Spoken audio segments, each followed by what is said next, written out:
Jesus said, "Come," and Peter got out of the boat. Welcome to Chronicle Ministries, where we go back into Scripture to be reminded of God's faithfulness in order to move forward in hope. Come with me to Matthew 14. We're going to actually read verse 22 and then 24 to 31. So Matthew 14, verse 22. Immediately Jesus made the disciples get into the boat and go ahead of him to the other side, while he dismissed the crowd. Moving forward to verse 24, it says, And the boat was already a considerable distance from the land, buffeted by the waves because the wind was against it. Shortly before dawn, Jesus went out to them walking on the lake. When the disciples saw him walking on the lake, they were terrified. "It's a ghost," they said, and they cried out in fear. But Jesus immediately, there's the second time we see that word, immediately, and Jesus immediately said to them, "Take courage, it is I, don't be afraid." "Lord, if it is you," Peter replied, "tell me to come to you on the water." "Come," he said. Then Peter got down out of the boat, walked on the water, and came towards Jesus. But when he saw the wind, he was afraid, and beginning to sink, he cried out, "Lord, save me." Immediately, there it is again, immediately Jesus reached out his hand and caught him. "You of little faith," he said, "why did you doubt?" And when they climbed into the boat, the wind died down. Then those who were in the boat worshipped, saying, "Truly, you are the Son of God." Now, Welcome to Chronicles. Jesus just finished feeding 5,000 plus. 5,000 plus because when they counted back then, it was 5,000 men and then plus their women and children. So there were a lot of people there, way more than 5,000. But he just finished feeding 5,000, and the disciples learned that they were following one who could abundantly provide for their needs. Now they're going to learn that the same one, the I am, you see, because when you go back to the original language, when he says, "Do not fear, I am." So we learned that the I am, the great I am, can protect them and empower them as well. We have real people, real names, real times in history where Jesus is teaching, loving, holding up, literally, strengthening, and rescuing and empowering. Now, Peter and the disciples, as we've already said, were in the boat at Jesus' command, heading to the place at Jesus' direction. And the wind and the waves came against them. Now, note that Jesus was not in the boat with them. He was praying, and he prayed all night. Another subject for another day, but he prayed all night while the disciples rowed. And they rowed all night, not getting to the place they were commanded to go. Now, there are two kinds of storms. There are storms of correction, when God disciplines us, and there are storms of perfecting, when God helps us grow. Jonah was in a storm because he disobeyed God, and God corrected him. Another reminder for another day. But for today, we look at Peter and the other disciples who were in a storm because they obeyed Jesus, and he was about to shape them and mold them. Peter and the other disciples were battling the wind. Now, the Sea of Galilee is well known for its sudden storms, just like life. And according to Mark 6, verse 47 to 52, sometime between 3 and 6 a.m., Jesus came to his disciples to the boat that was in the middle of the sea, in the middle of a storm. They were exhausted from fighting the storm that they had rowed into. And let me remind you again, the storm that they had rowed into at the command of Jesus. Not only at the command, but also in obedience to his command. So I ask you, are you in a storm? What kind of storm? Is Jesus disciplining you? I've been there. But that's not what we're talking about today. We are talking about a storm due to obedience, due to following the direction given to you by God. Are you exhausted? Are you rowing, and are the winds and waves crashing against you? Are they keeping you from being able to move forward? Are they keeping you from arriving at the place where you believe God has asked you to go? Now note that Jesus did show up. He was walking on the water. The very storm that inhibited Peter was no match for the Creator of the universe. Jesus calmed Peter and the disciples by saying, "It is I. I am. Do not be afraid." Learn from that. If you are in a storm, be still. Can you hear Jesus calling, "It is I, the great I am. I am here, even in the storms. Do not be afraid." Can you take your eyes off the wind and the waves? And can you listen for his voice? Can you listen for him? Peter heard him, and he makes a bold move. He makes a bold request. If Jesus could feed 5,000 plus and walk on the water, then Peter's faith was being trained and given power to do exactly the same sort of miracles that Jesus did. Peter was a fisherman by trade, and he knew all too well the dangers of the Sea of Galilee. He knew to respect these unpredictable, turbulent waters, and yet there was Jesus, walking on the storm of the sea. Now verse 28, as we read, says, "Lord, if it is you, command me to come to you on the water." We see a picture of Peter's faith. Peter senses that Jesus' commands are his enablement, that he gives strength and ability for what he commands us to do. Do you believe it? Jesus calls out, "Come." And without hesitation, Peter comes out of the boat and began walking towards him. As long as he kept his eyes on Jesus, he was able to do the impossible. But the moment he became occupied with the strong winds and wave, he began to sink. Peter was walking by faith, and look at him. He was able to do the miraculous as long as he looked to Jesus. When Peter became troubled by the storm surrounding him in fear, he began to sink. So in faith, he walked on water, and in fear, he began to sink. And he cried out, "Lord, save me." Jesus did not let him drown.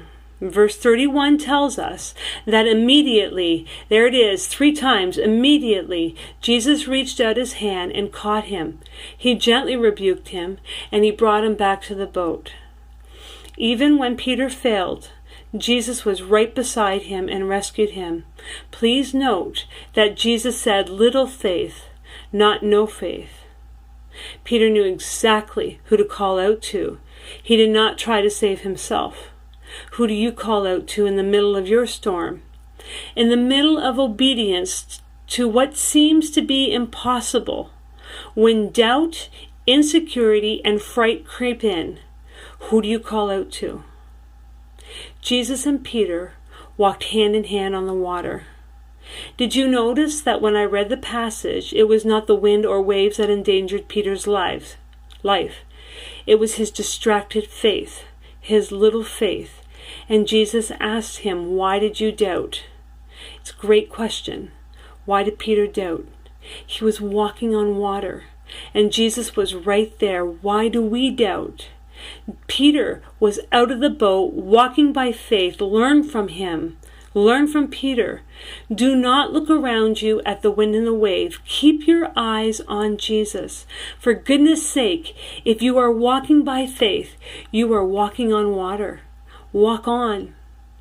Peter, the disciples, and you and I, all these years later, are being taught that in order to keep walking on the water, we have to have consistent confidence in Him, Jesus, the great I am, the one who can make you walk on water. Peter was called to come, and he came without hesitation. But he got scared and distracted, and Jesus rescued him. Jesus is calling you and I to come, to get out of our boat without hesitation. How crazy would it have been for others to witness not only Jesus walking on the water or on the storm, but also Peter? How crazy would it be for people to witness you and I walking on the storms of life with Jesus? There is absolutely no place for us to criticize Peter. He may have begun to sink, but he got out of the boat. None of the other disciples did. If you are fearfully sitting in the boat, figuratively, if you will, fighting the storm due to obedience, you can stay in, trust, and keep rowing in obedience. Jesus did show up. He came to them. Or you could get out, and you can walk on water and learn from Peter. Jesus is the faithful one. Look for Jesus and keep looking to Jesus. Although the storm surrounded him, Peter looked to Jesus. The only problem was when he stopped looking. Life can be a tumultuous storm. Look for Jesus. When Jesus commands you, when Jesus commands me, obey him. Remember, be reminded that Jesus' command is his enablement. Faith is one step at a time. Peter took a step out of the boat onto the water, and he was doing just fine when he focused on the next step. He got into trouble when he lost sight of his next step. What next step has Jesus asked you to take? Faith unleashes the supernatural. Peter did not experience the supernatural power of God that allowed him to walk on water until he trusted, as evidenced by his actions. Do your actions show evidence of trust in God's supernatural power? Fear will sink you. Is there fear gripping you or controlling your decision making? These men were being taught by Jesus, but they were also working with Jesus. Jesus called to all of them to come, and they came. They gave their life in order to learn, to love, and to serve, just as Jesus served. Jesus sent them out to preach, to heal, to love, and to build the church. They were in a boat, and they were on their way to the place where Jesus was sending them. Where has Jesus asked you to go, so to speak? Where is he asking you to proclaim, to serve, and to love? Is it your workplace? How about the neighbor across the street, your friend, your husband, your children, your soccer team, your child's hockey team, the person you see each week at the cancer clinic in the same horrific storm of life as you are in, but needing hope? Where has he sent you? Where's your boat going? Has a storm struck? Are the wind and the waves crashing in around you? Is your workplace a tough environment? Are you afraid? Are you afraid of rejection? Are you too busy? Do you think you're too busy? Are you afraid of the cost that you will have to pay? Do you feel inadequate? Do you feel you will not have the right words? Has God asked you to do something incredibly scary? Has he asked you to write about him? Stand up in a crowd and speak about him? To stand up for him? To do a weekly podcast about him? Is what you think you are being asked to do way beyond what you feel you are capable of doing? Do you feel you are not smart enough? Do you feel like no one will listen to what you say? Do you feel weak? Do you need to get out of the boat and walk on water? Has he asked you to trust in his enabling in order to do the seemingly impossible? Are you in the boat because you are being obedient to where Jesus has placed you? Is the storm raging around you? Are you tired from rowing? Are you calling out to Jesus for help? Can you hear him? Can you see him? Jesus is right there in the storm with you. Will you trust him? Will you trust the direction he has pointed you into? Will you get out of the boat and walk on water, or will you let the storm paralyze you? Verse 22 says, and I'm going to bring it up again, verse 22 says, immediately Jesus made the disciples get in the boat and go ahead of him. He was going with them to the other side. I ask you again, where has Jesus sent you? Chances are not across the sea. Although some of us will be asked to do that, but chances are not across the sea, but somewhere, right where you are. Remember, these men were on mission with and for Jesus. Where have you been sent on mission with and for Jesus? The boat, verse 24, the boat was already a considerable distance from land, buffeted by the waves because the wind was against it. What kind of storm are you in? What do the waves and wind look like? For me, there are waves coming at me from different direction. The wind is swirling around me. I have a decision to make, fear or faith. Verse 25. Jesus went out to them, walking on the lake, and he said, take courage, it is I am. Do not be afraid. Notice that he did not say, try not to be afraid. No, he said, don't be afraid. It's a command. It's a choice. Don't be afraid.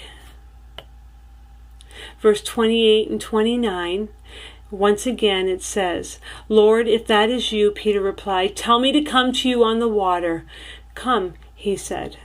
My question to you and I as well is, are you willing, am I willing to call out to Jesus and ask him to direct our steps, your step, my step, even if it means walking on water?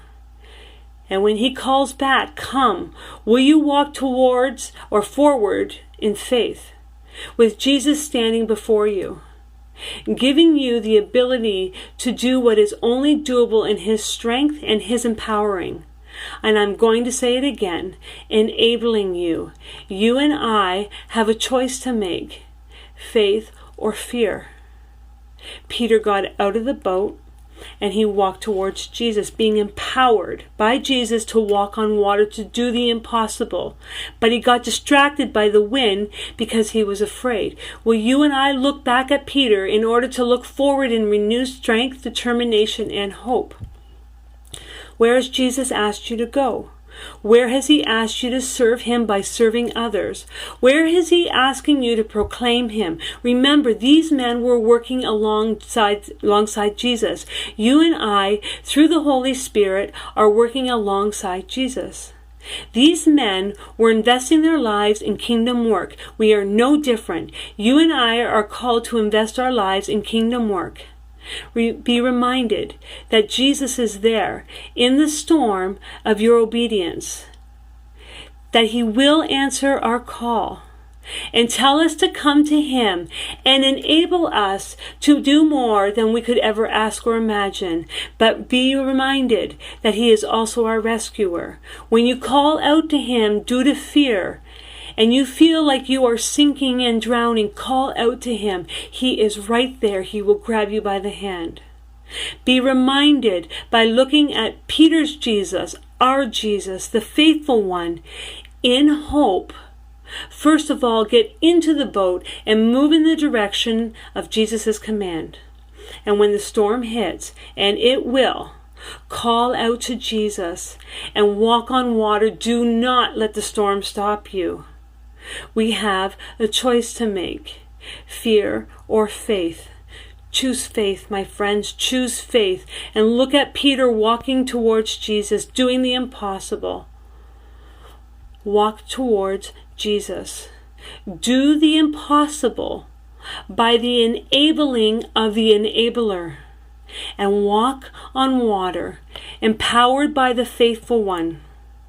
Verse 32 says, and when they climbed into the boat, the wind died down, And those in the boat said, "Truly, you are the Son of God." Row on. You belong to the faithful one.